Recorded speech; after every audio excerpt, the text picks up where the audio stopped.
You're listening to the How to Talk to Girls podcast with your dating coach, Trip, from tripadvice.com. Do you struggle with getting girls to like you? Well, you're going to learn step-by-step how to talk to girls to create deep connections and meet the woman of your dreams. Here's your host, me, Trip.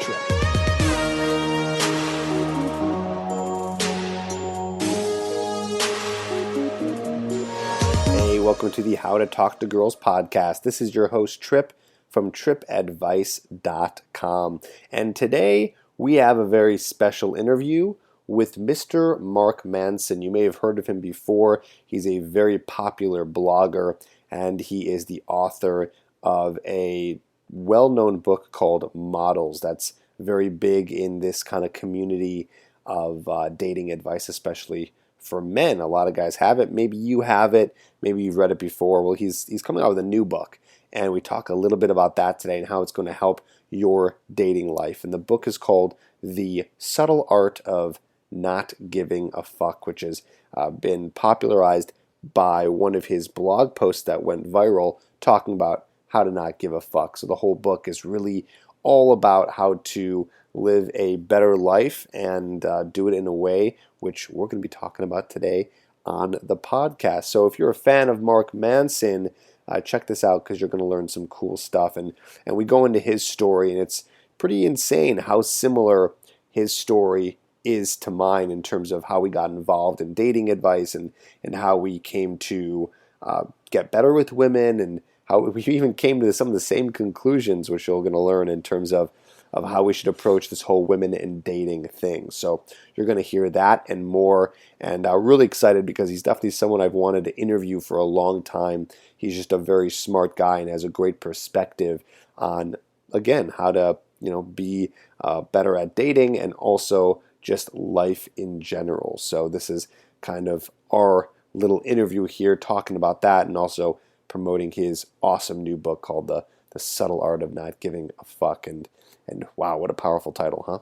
So here it is, my interview with Mark Manson. And just a really quick note, somewhere around the 27-minute mark, no pun intended, Mark ends up kind of going in and out with the reception, so I apologize for that.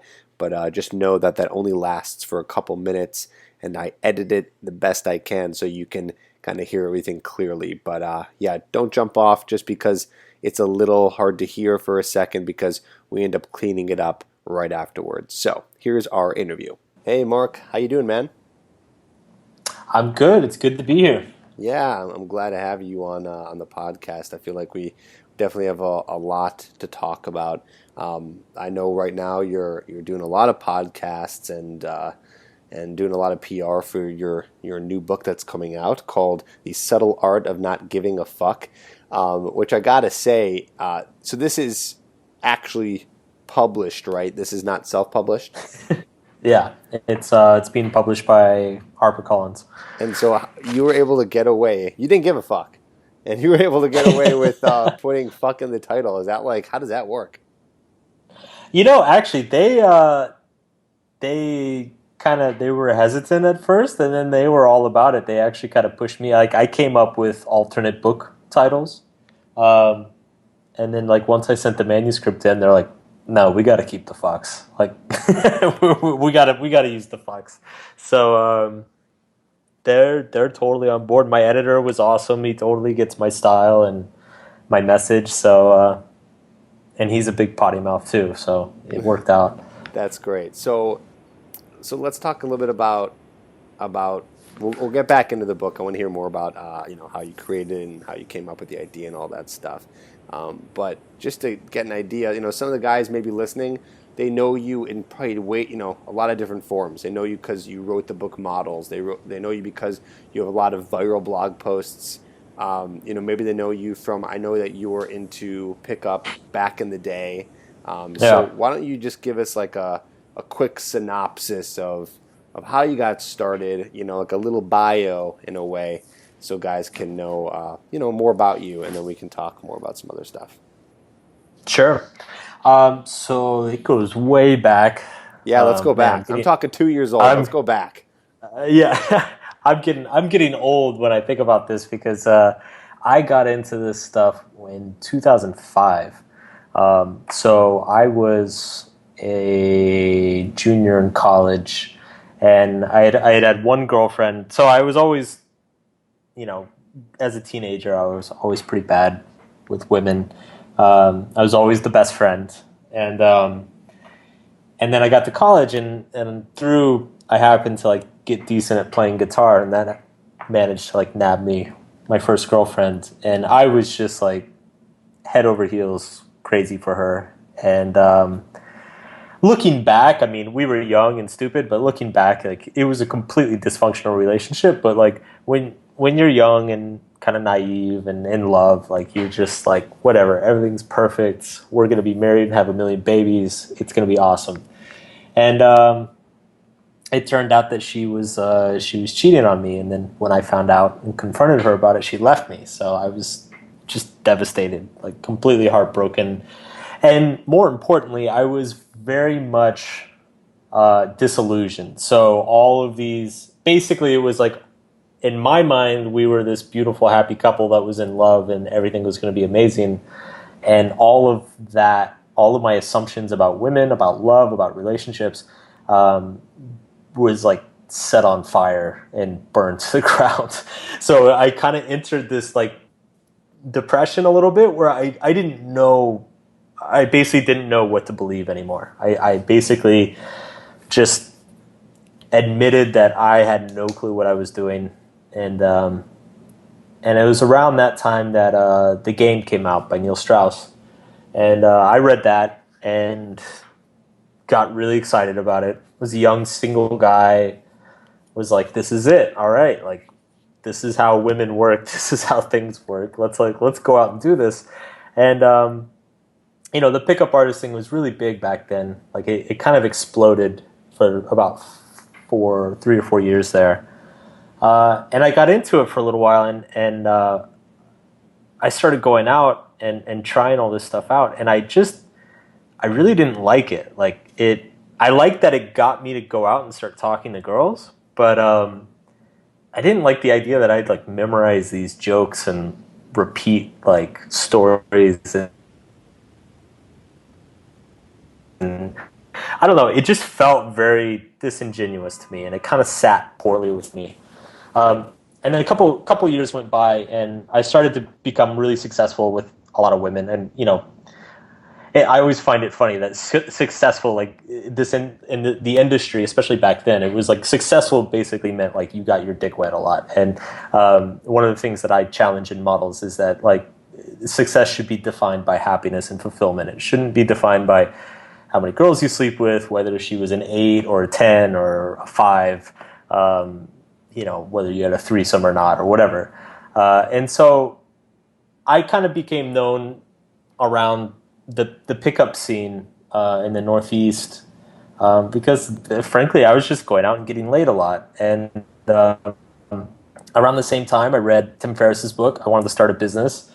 And I kind of got sucked into, there are tons of guys always asking me for advice. So I kind of got sucked into starting a dating advice site and doing a little bit of coaching and helping a lot of guys out. And that went on for a year or two. It Is was that like the very site that meager. we know right now, No, markmanson.net, or was it something completely different? it was completely different. What site was I that? decided it was called Practical Pickup because back then my whole thing was like, dude, because back then all the guys wanted to like memorize all these lines. Like you would even guys would like write out note cards. I don't know how old school you are, but like back in the day, man, guys would like fill out note cards and they would call it a routine stack. And it's basically like Oh yeah, I know the this routine. I is know all that stuff. yeah, so it's like this is my first joke, and this is my story to ground my comfort game, and this is my second joke, and guys would like memorize this stuff and like perform it as if it was like a speaking like a speech or something, and this was supposed to like I don't know make them really attractive or something, and I just saw this as like very impractical, very ridiculous. Like kind of it was dehumanizing. So I started a site called Practical Pickup, and it was basically the whole idea was we're gonna teach guys to just be normal, cool guys. And And so I did that for a few years, and I wrote models, which became really successful. And then I just kind of hit this point where it was like, all right, I'm done. I've said everything I feel like I could say. Um, at that point, I just felt like I was repeating myself, and Hmm. I decided to just move into like more general personal development and psychology. And so that's when I switched over to markmanson.net, and I've been doing that ever since. Hey man, sorry to interrupt. It's still me, Trip. I just wanted to let you in on something that most of my listeners don't know about. It's 10 years of my most effective techniques for meeting and seducing beautiful women condensed into this ultimate training. It's available at getherhooked.com. Don't worry if you're not attractive, rich, or don't have high status. This 10-hour online course gives you the whole system I've created for meeting and attracting the beautiful women in your town. It will help you with approach anxiety, knowing what to say to women on the street and online, how to flirt, my exact texting sequence for getting her to respond, which you can just copy and paste, and how to either get a girlfriend or have multiple one-night stands. This is everything you need to know, and it's all in this one program. Get it now at getherhooked.com. Again, that's getherhooked.com. How long have you been doing that for?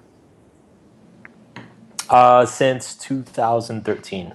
2012, 2013. What was the first article on your blog that went viral? It was one called, it's funny, it was a cultural one. It was 10 Things Americans Don't Know About America. And it's because I was living abroad for a number of years.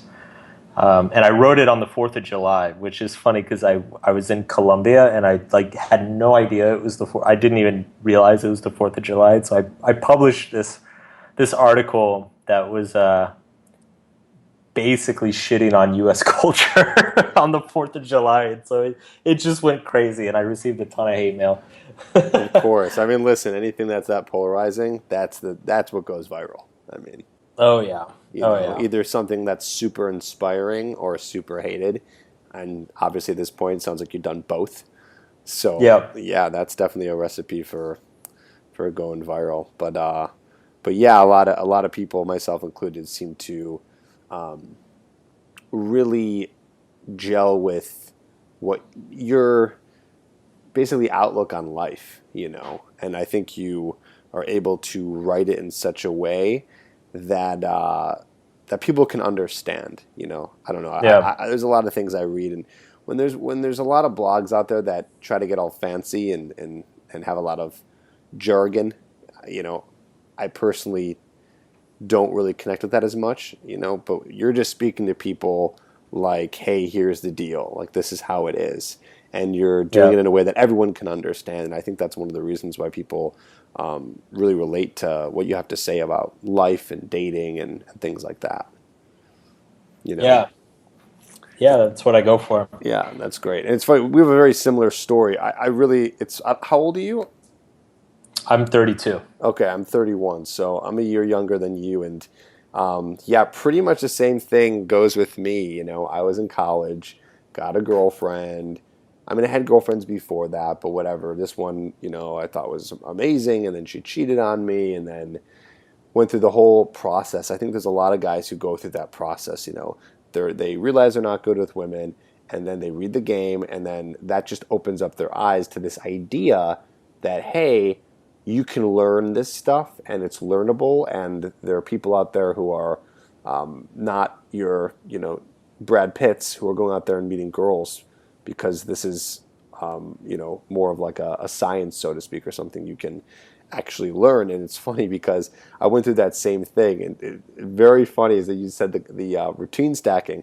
I was doing that. I was writing Yeah. stuff on note cards, and the reason why I never ended up using the note cards and going out was because it just felt like homework.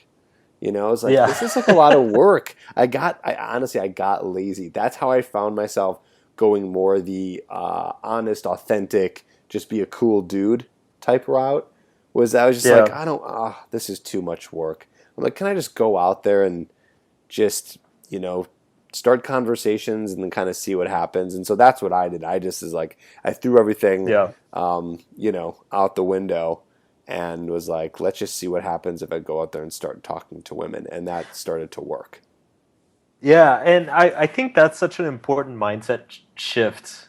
It is because that same I went through that same shift too, and actually I took the note card out and like tried it a few times, and I plead just being young and stupid, but I bombed so bad. Like girls looked at me like I was just the biggest weirdo in the world, and actually I remember I don't know who this woman is. This was like 10 years ago, 11 years ago. I don't know who this is.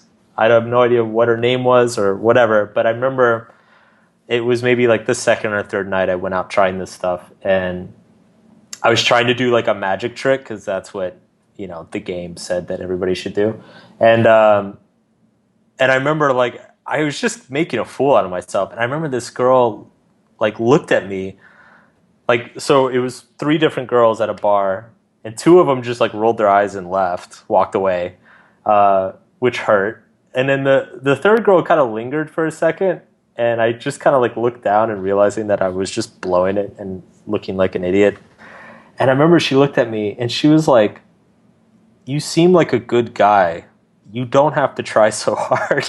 And then she walked away. And honestly, like, I think that whoever she was, like, she probably saved me like 6 months of frustration and confusion, because I went home that night and like I just threw all this crap away, and I was like, you know what? I'm just gonna start it normal. Like, I'm just gonna start it like having a conversation. I don't care if I need to talk about the weather. I don't care if I need to talk about like where I grew up.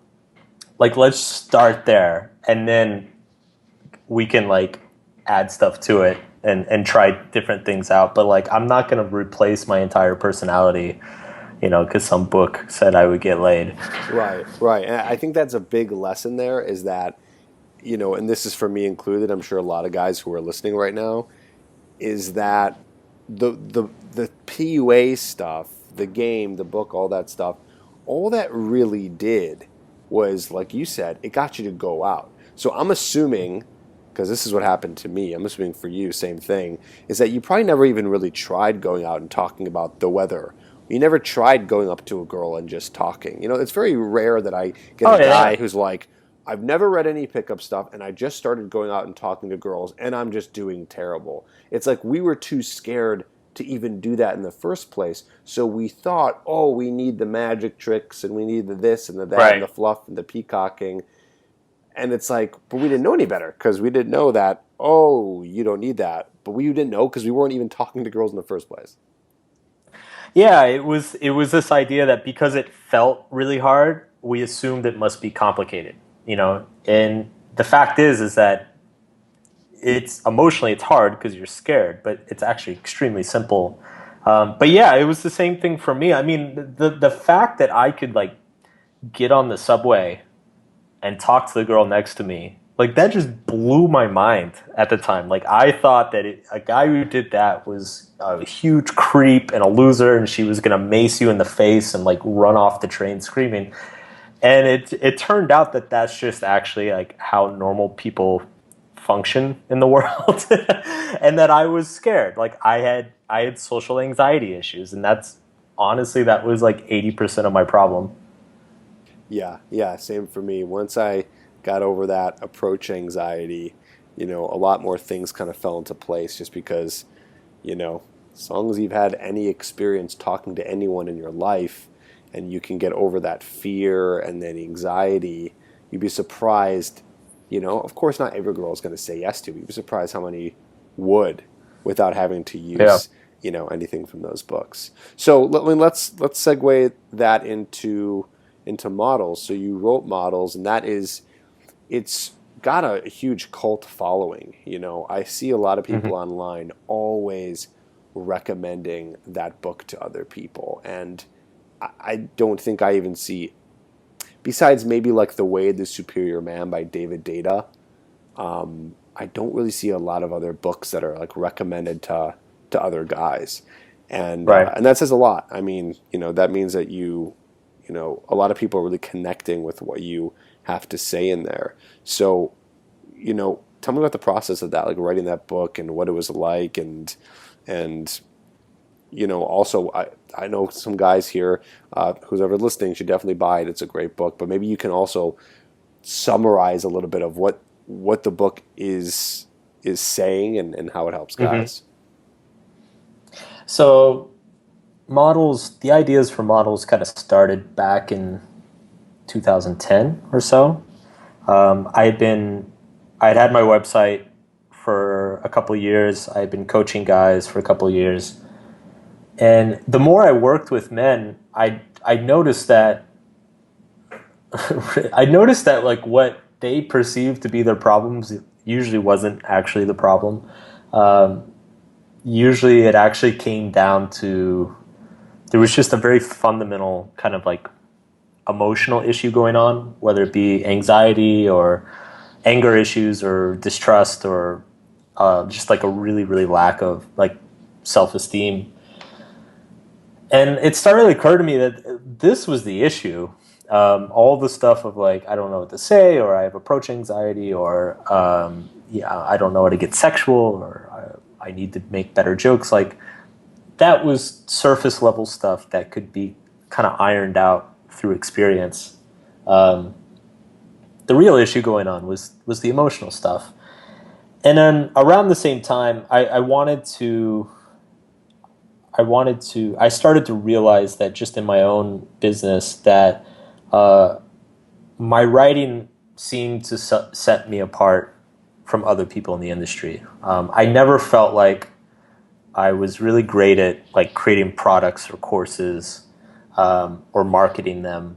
I never felt like I was like a fantastic coach. Like I think I was competent and I think I helped people, but it wasn't like I've met some guys in the industry that to them it's like coaching and consulting and like doing seminars, like that is their life calling and they can do it every week for the rest of their life. And I was not like that. I like to sit in front of my computer and pontificate and read a lot. So I wanted to take my career in much more of like a writing angle, and it seemed to be the thing that I was best at too. So it made sense.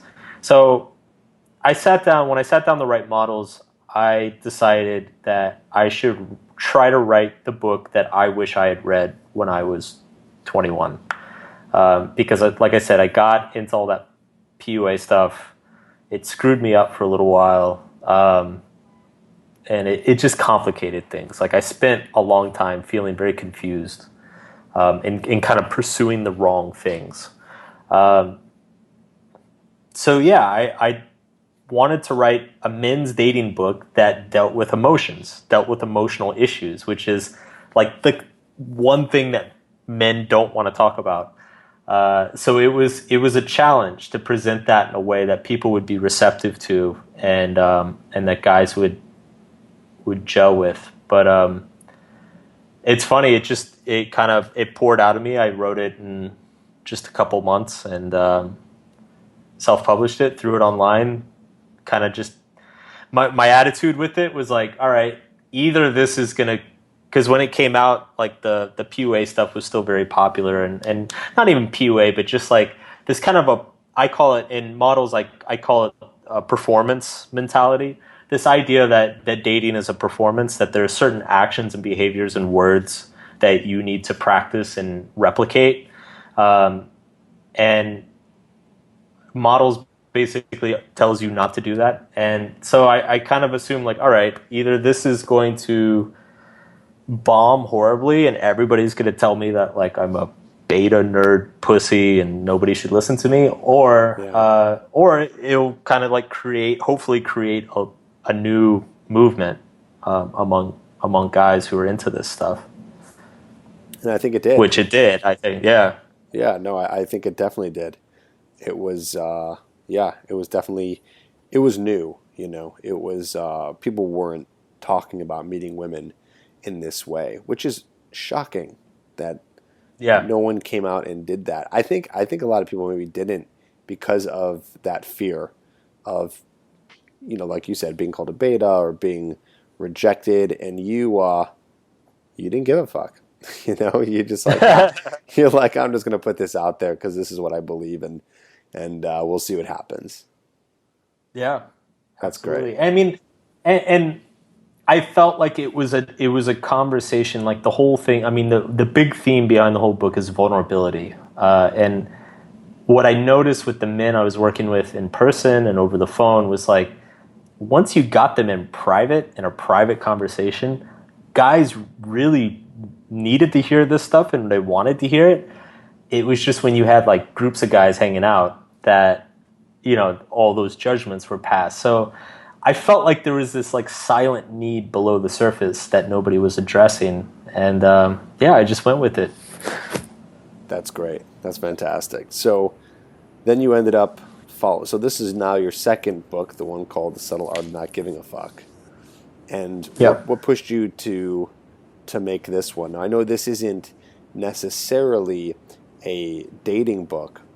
However, I have a feeling that a lot of the lessons in this book can very much be related to helping guys being better at meeting women. I can just feel it. So what do you think?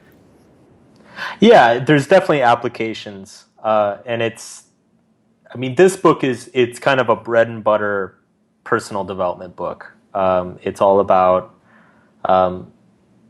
essentially the book is about what we choose to find important in our life and how we choose to define ourselves. And that plays out in all sorts of different areas, so that plays out in your career and your work life. It plays out in your personal relationships, your romantic relationships. And then it plays out with your relationship with yourself, how you cope with your own emotions, how you deal with your fears and anxieties, how you choose to define happiness or success or failure for yourself.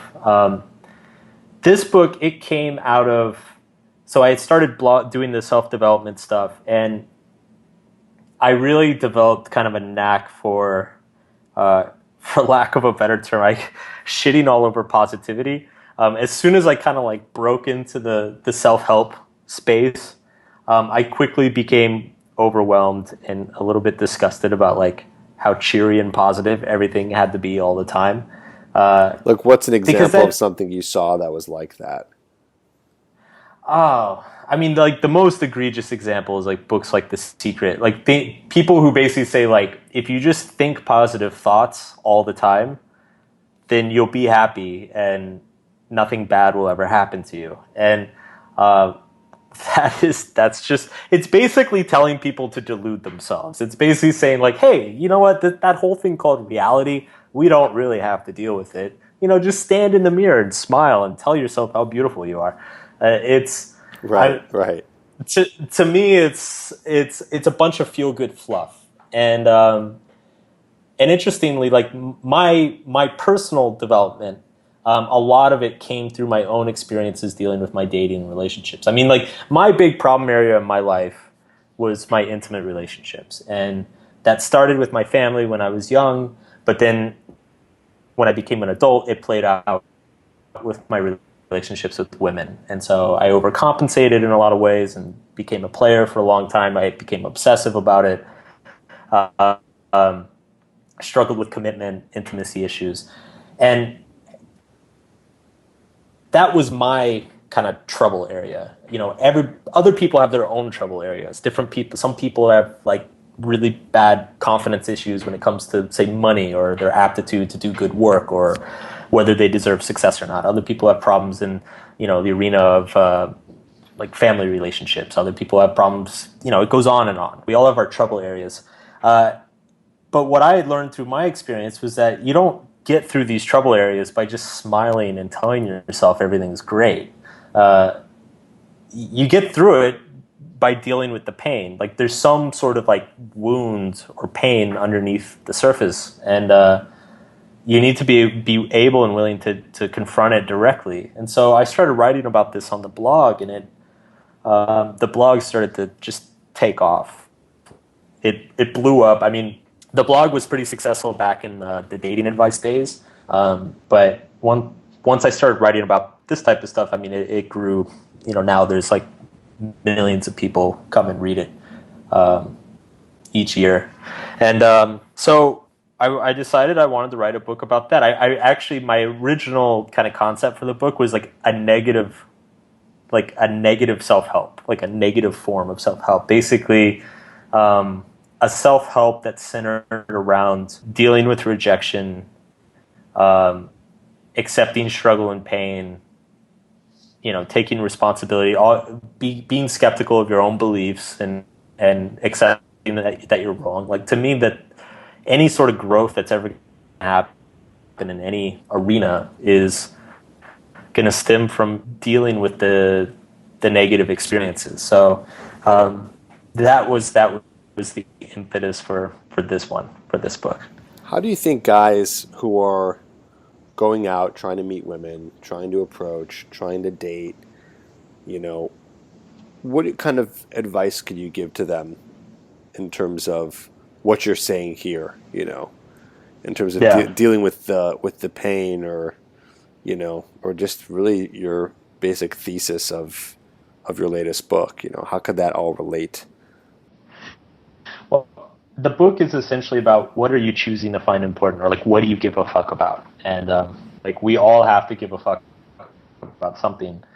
Um, so we need to be careful of what we're choosing to give a fuck about. And one thing that I see with men, and this has become a lot more clear now that I've kind of exited the dating advice space, and just kind of watched from far away now. There are a lot of cultural pressures on men that I think don't get talked about a lot.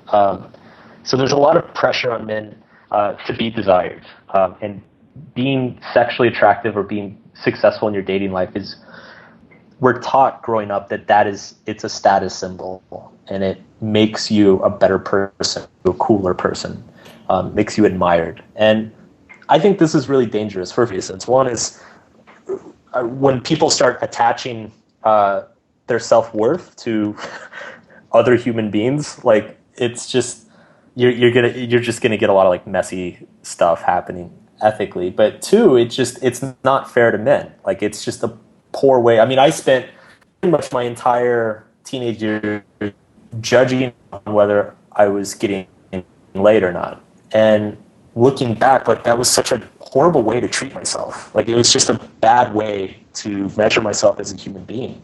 And I think millions of boys and young men are growing up with that, and that's what's leading to all this anxiety and this idea that you need to perform and learn all these tricks and routines or memorize different lines to like impress a girl.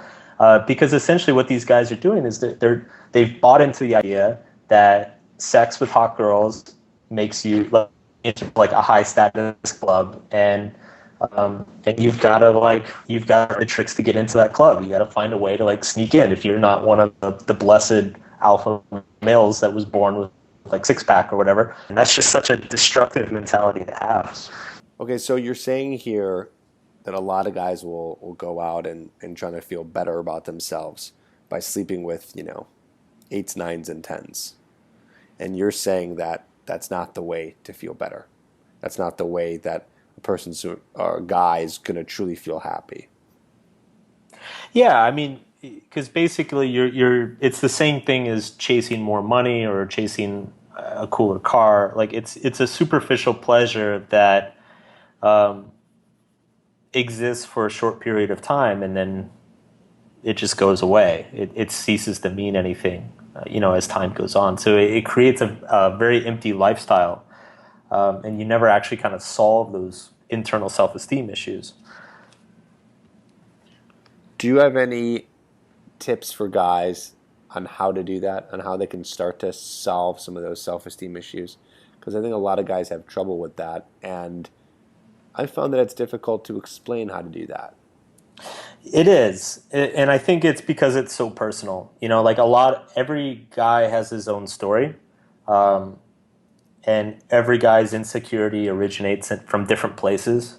Um, it might have been an absent father, it might have been an overbearing mother, it might have been a high school girlfriend who was emotionally abusive. Like, everybody has their own thing.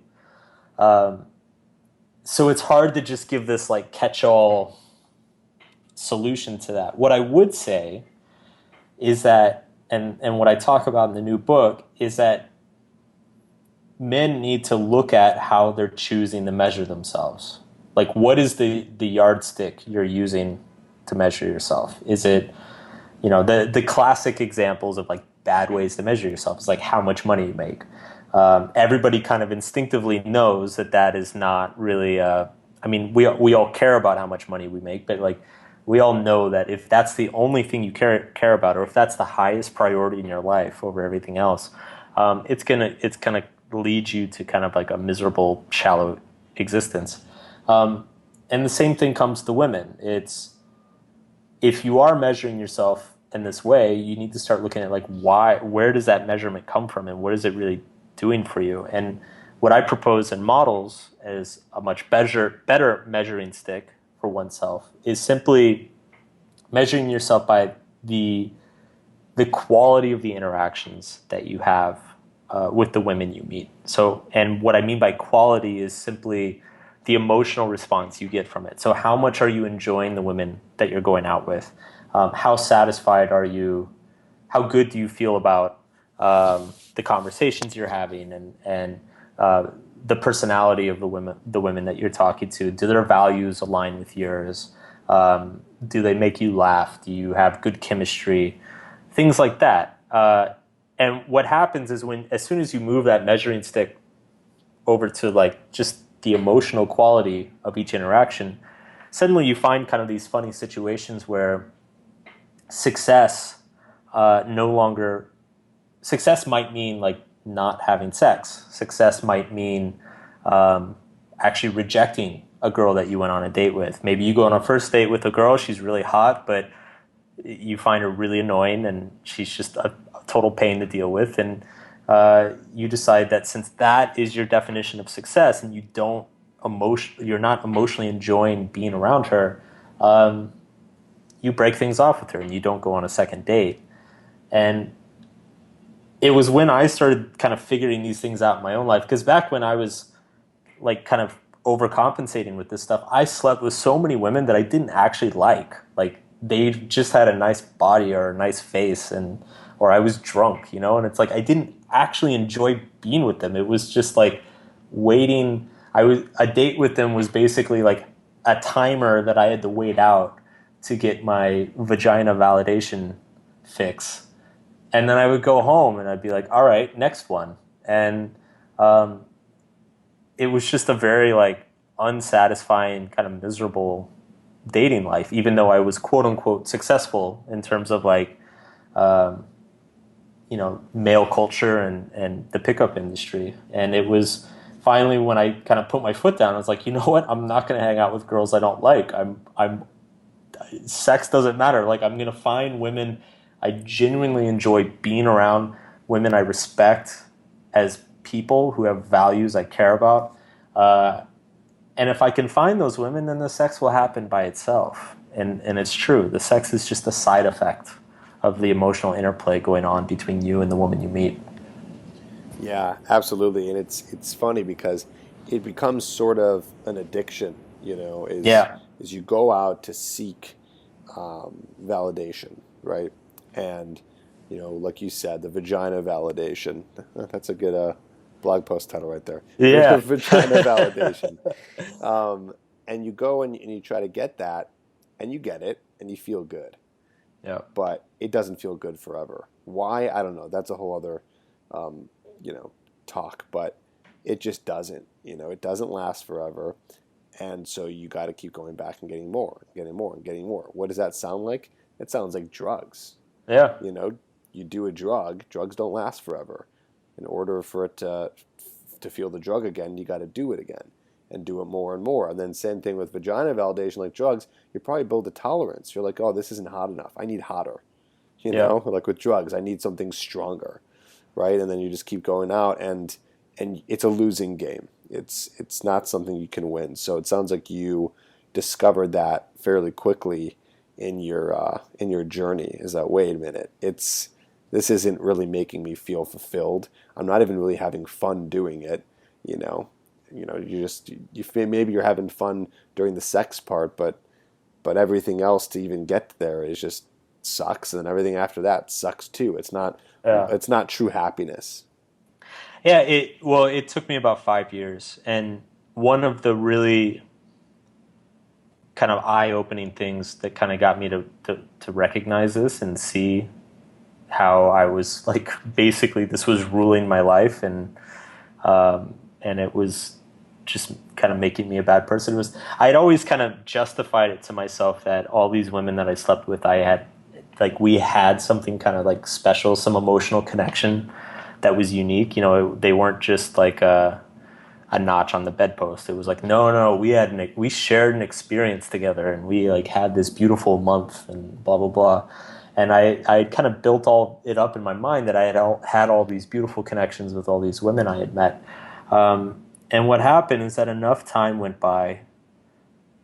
years went by that I realized that that wasn't true. That most of these women had basically forgotten about me and didn't care about me anymore. And that it was me who was holding on to this illusion that like it had meant something. It was like significant in some way. And yeah, once these women just kind of started cutting me off from their life or just forgetting about me, it forced me to wake up, be like, wait a second, like those 20 different women who I used to like think I had something special with, like don't even want to talk to me anymore, don't even remember I exist. Like that was a pretty like it was a punch in the gut, and forced me to start evaluating like what was actually meaningful in my relationships, and it turned out very little. Right, right, exactly. And so then you found that it was those quality interactions and having meaningful conversations and just overall good times with good, cool girls was way more fulfilling than just sleeping with a bunch of tens.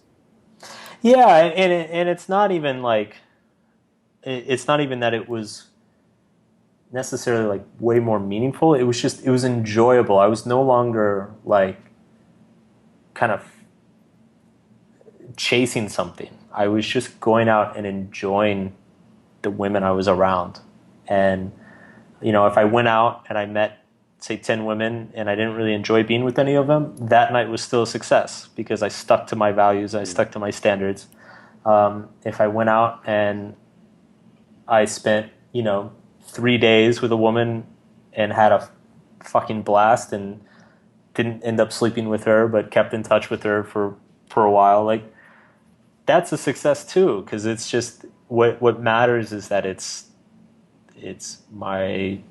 the quality of the interaction, the emotions that come with just being with her and spending time with her. Everything else is just kind of the details. Right, right. I like it. So, is there anything else you could share with us from your latest book? Anything else that you could think of that can help some guys in their journey of meeting women? Well, I definitely I get into the nitty gritty of kind of my history of like emotional issues and borderline sex addiction. I don't like calling it sex addiction because I think it's such a subjective thing. But I definitely did spend a number of years of my life chasing and sleeping with dozens and dozens and dozens of women, and now that I've gained distance from that and grown older, you know, I feel like I have much better perspective on it. And so I talk about that in the book and how those lessons kind of led me to this philosophy of like, what is your yardstick? How are you measuring yourself? How does this change?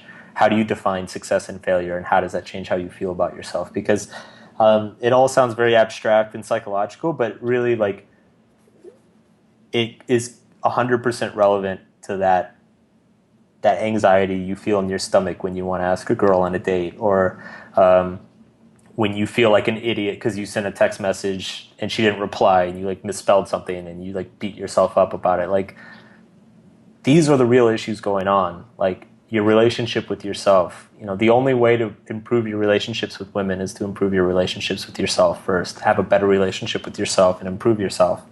And these are the real questions that need to be asked at some point along the journey. Right, right. I like it. Very deep. It is. It is definitely deep stuff. But that, like you said, is the stuff that can really make a lasting difference in really this whole journey. Not just meeting women, but life itself.